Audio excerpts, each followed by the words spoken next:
Hello everyone, welcome to SamZone। আজকে আমরা খুবই স্পেশাল একটা এক্সপেরিয়েন্স নিতে যাচ্ছি। এবার পিছনে দেখেন, পিছনে ঘুরেন, পিছনে ঘুরেন ভাই, পিছনে ঘুরেন ভাই, নিজে এই সাব্বির, এই কি খুঁজো? এখানে কিছু নাই, চুরি করার মতো কিছু নেই। আমরা এই মুহূর্তে চলে যাবো একটা মিউজিয়ামে এবং সেখানে গিয়ে আমরা বাংলাদেশের যে বিভিন্ন হেরিটেজ সাইটগুলো রয়েছে, লাইক সেটা হতে পারে ষাট গম্বুজ মস্ক বা এরকম আরও অনেক সুন্দর সুন্দর জায়গা আমরা ভিজিট করে আসবো আপনাদেরকে নিয়েই। তবে মজার ব্যাপারটা হলো, এই কাজটা টোটালি আমি করতে চাই এই রুমে দাঁড়িয়ে, এই জিনিসটার মাধ্যমে। একটা স্পেশাল কিছু আজকের পরে আপনিও চাইলে এক্সপেরিয়েন্স করতে পারবেন এবং কিভাবে কি করবেন সমস্ত কিছুই জানতে পারবেন এই ভিডিওতে। চলুন ফার্স্টে যাওয়া যাক ষাট গম্বুজ মস্ক।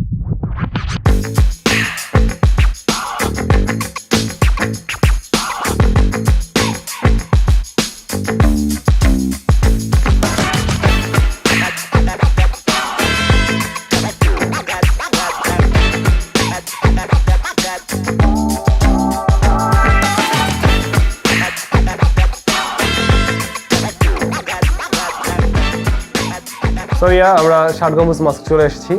আপনারাও যেমনটা দেখছেন আমার সাথে বাইরে সব কিছু কিন্তু ঠিকভাবেই দেখা যাচ্ছে, রাইট? আমি পার্সোনালি নিজে একটা হরিণ দেখা যায়, হরিণের কাছে চলুন যাওয়া যাক। এটা কি? হরিণ আমার সামনে। আমরা চাইলে কিন্তু টোটালি এই মস্কটা এখন ঘুরে বেড়াতে পারি, ইভেন আমরা চাইলে ছাদেও যেতে পারি, যেটা আমি একটু পরে আপনাদেরকে দেখাবো।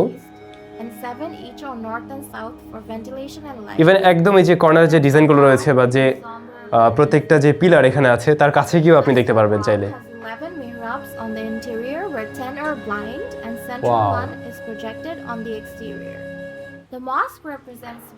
চলুন আমরা একটু বাইরে যাই।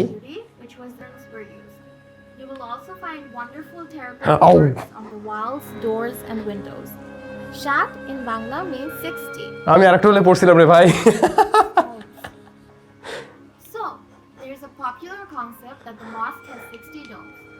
এই মামা, আমি কি ক্যামেরার দিকে আছি নাকি? ক্যামেরা কোন দিকে? আমারে ঘোরাও। সো এই উপরে উঠলে আমরা কিন্তু টোটাল আশেপাশের অঞ্চল এরিয়া সব কিছু দেখতে পাবো, দূরে কোথায় কি রয়েছে। একদম মনে হবে আমি ষাট গম্বুজ মস্কের উপরে আছি, লাইক সেরকমই। ইভেন আপনি যদি পাশে চলে আসেন, সিরিয়াসলি আপনার ভয় লাগবে যে আপনি পড়ছেন। এই যে রাইট নাও আমি যেখানে দাঁড়িয়ে আছি, মনে হচ্ছে যে আমি পড়বো, আরেকটু হলেই পড়বো। ওয়াও, আমরা চলে আসছি 11 শিব মন্দির। যেমনটা আপনারা দেখছেন, কে এই জায়গাটা সত্যিকারে মানে সত্যি ভিজিট করছেন অবশ্যই কমেন্ট করে জানাবেন। ওয়াও, আকাশটা কত জোস, আকাশ ভরা তারা। হ্যাঁ, এই যে আমি আকাশে তারা দেখছি একদম। এই আমার সামনে এই যে একটা চলতেছে। হ্যাঁ, চলুন একটু ভিতরে ঘুরে আসা যাক।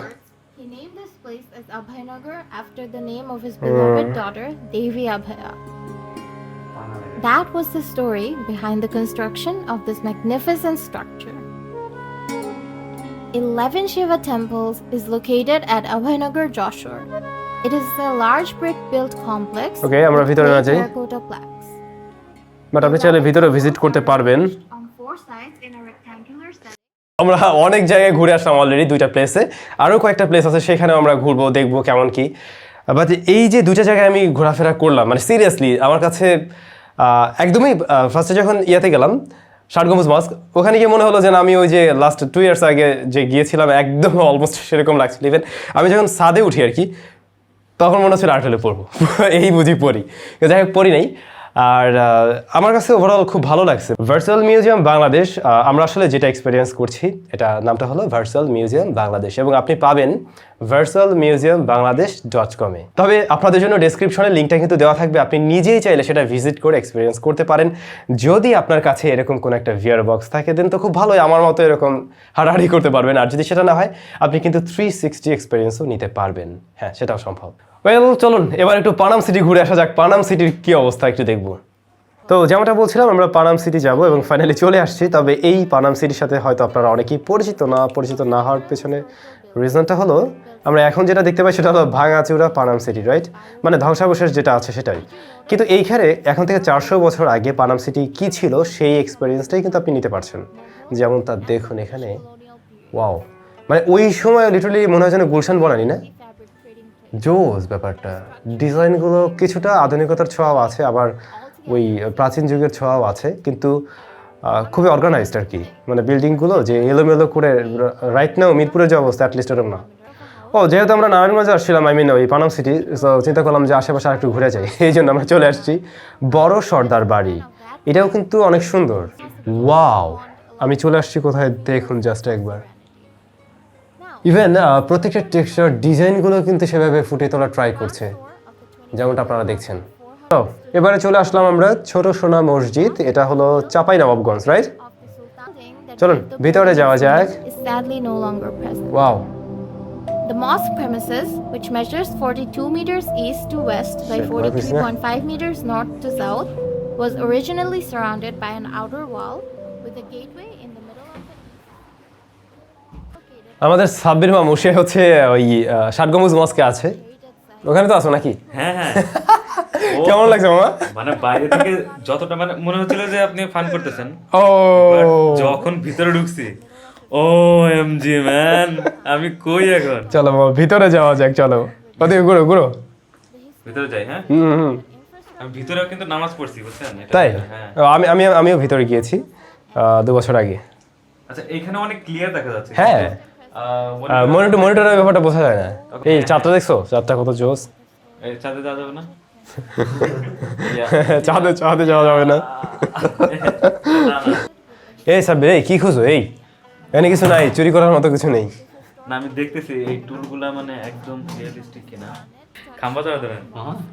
খাম্বা ধরা যায় না, ধরা যায় না? ও কি গাছ দেখেন তো? এটা কচু গাছ মামা। কচু গাছ?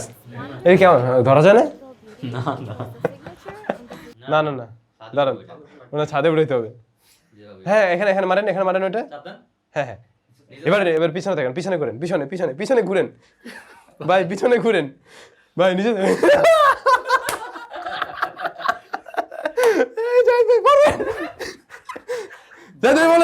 বলেন এরকম কে ভাই? At that time, Hindu widows were not allowed to remarry. So, the princess decided to spend the rest of her life worshiping Lord Shiva. Her father then constructed a new royal palace for the princess. তো আমরা যে দারুণ একটা experience নিয়ে ফেললাম, আপনারা তো দেখলেনই, একটা দুটো জায়গা না, বেশ কয়েকটা জায়গা আমরা ঘুরে ফেললাম। বাংলাদেশে আসলে এরকম একটা ভার্চুয়াল মিউজিয়াম হতে পারে বা রয়েছে, হয়তো অনেকেই জানেন না, ইভেন সিরিয়াসলি আমি নিজেও জানতাম না। আমার সাথে রয়েছে ফয়সাল ভাই, উনি মূলত এই যে আমরা যে ভার্চুয়াল মিউজিয়ামটা ঘুরে আসলাম এইটার ডেভেলপার, ওনার সাথে আরও বেশ কয়েকজন ভাই মিলে কাজ করছেন।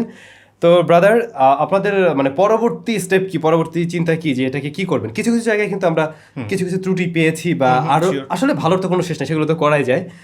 সো নেক্সট টাইম আপনাদের টার্গেটটা কি? না, আমাদের প্ল্যান হচ্ছে বেসিক্যালি এইসব এনভায়রনমেন্ট যেগুলো অলরেডি এক্সিস্ট করতেছে, আমাদের ছয়টা লোকেশন নিয়ে অলরেডি কাজ অলমোস্ট ডান। তো আমরা বেসিক্যালি এই 6টা লোকেশনকেই যেটা করতেছি, পলিশ করতেছি। তো এই 6টা লোকেশন যখন পলিশিং শেষ হয়ে যাবে, তখন এরপরের স্টেপ হচ্ছে এই 6টা লোকেশনে আরও ইন্টারাকশনস আনা। ওকে, এখন আপনি এইসব এনভায়রনমেন্টে গিয়ে কি দেখতেছেন যে মানুষ নাই, কিছু নাই, trying to add those peoples, ওইখানে আরও ডিটেলস যেগুলো আছে, নিডি গ্রিডি স্টাফ যেগুলো আছে, we are trying to implement that. একটু আগে আমরা একটা দেখছিলাম কি হরিণ ছিল। হ্যাঁ, তো এইভাবে মানুষ আনা সম্ভব? মানুষগুলো কি মানে মুভেবল হবে? ওরা কি মুভ করবে? একটা জায়গায় স্ট্যাচুর মতো দাঁড়িয়ে থাকবে? না। ওয়াও, ওরকমটা হলে কিন্তু মানে টোটালি আমাদের কাছে আরো মনে হবে যে আমি রাইট নাও একদম সত্যি আছি। ওইটা জোস হবে, এটা করেন। তো এইটা আসলে কাজে লাগবে কোন জায়গায়? আমার যা মনে হয়, লাইক আমি ধরুন এক্সপিরিয়েন্স নিলাম বেশ ভালো, আমি অলরেডি 2টা জায়গায় না হয় ভিজিটও করছি, কিন্তু যারা যাওয়ার মতো সুযোগ পায় না, তারপরে অনেকে রয়েছে স্কুল কলেজের কথাও যদি আমরা বলি, স্কুল কলেজে আমার মনে হয় এটার যদি সবাইকেই দেখানোর একটা সুযোগ করে দেওয়া যেত, তাহলে কিন্তু অনেক ভালো লাগতো, প্লাস অনেক কিছু জানতে পারতো সরাসরি।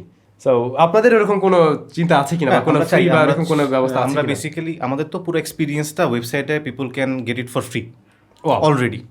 6টা সাইট যেটা আছে এটা অলরেডি ফ্রি। আমরা চাই to keep it free forever, আমরা চাই। সো নিশ্চয়ই বুঝতে পারছেন ব্যাপারটা হলো, তাদের ওয়েবসাইটে গিয়ে যে আপনাকে কোনো টাকা পয়সা দিয়ে দেখতে হচ্ছে মোটেই এমনটা না, টোটালি ফ্রিতেই আছে। সো আপনি চাইলে গিয়ে দেখতে পারেন, ডেসক্রিপশনে লিঙ্কটা দেওয়া থাকবে। আপনারা সবাই ভালো থাকবেন। কেমন লাগলো আজকের এই ডিফারেন্ট টাইপের কন্টেন্টটা অবশ্যই কমেন্ট করে জানাবেন। দেখা হচ্ছে নতুন ভিডিওতে। Till then, take care.